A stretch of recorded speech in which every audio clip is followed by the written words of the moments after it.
Əsəbi zəif həssas insanların baxmağı tövsiyə edilmir.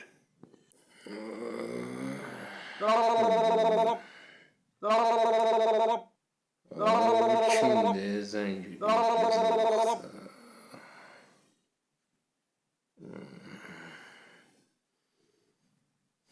Alo. İşte.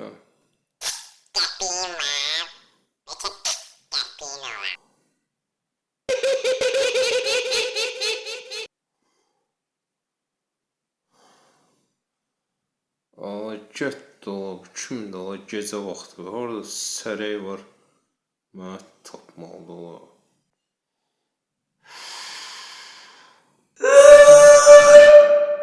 O kim idi o?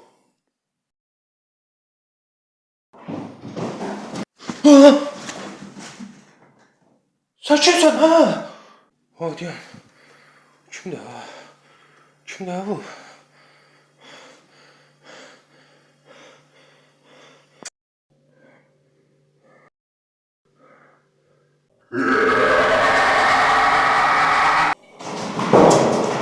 Bu nədir?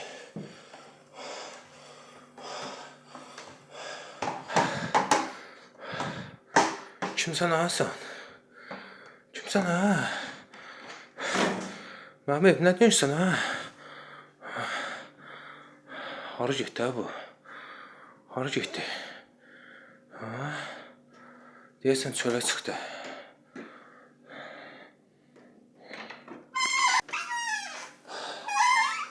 Harı getdi ha bu? Harı getdi ha?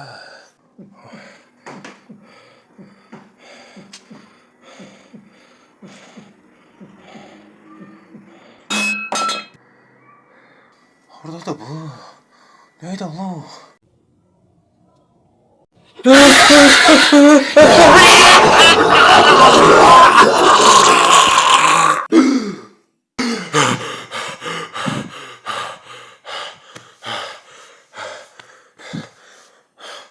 Allah sana çok şükür yuxuymuş ha. Mənim telefonum onu, telefon. Bu nə də ala? Bu kimdir ala mənə zəng eləyib 12 dəfə? Ay, bilinçik. Aa, bugün kreditin vaxtıdır ala. Adi yani olsun da kreditin vaxtı pul var, nəyini ödəyəcəm? Aha. Yığırlar ki. Alo. Salam. Salam müəllim. Sizi bankdan narahat eləyən gecikməniz var. Xahiş olunur kredit borcunuzu ödəyəsiz. Bilirsiniz qardaş, necədir? Allah ölənlərinizə rəhmət eləsin. Mən rayondayam, hüzür var. 3 gündən sonra gələcəm Bakıya. 3 gündən sonra gələndə yankı ödəyəcəm də 100%, arxayın olun. Sen yalan değilsen ve ben yalan dediğini görürüm.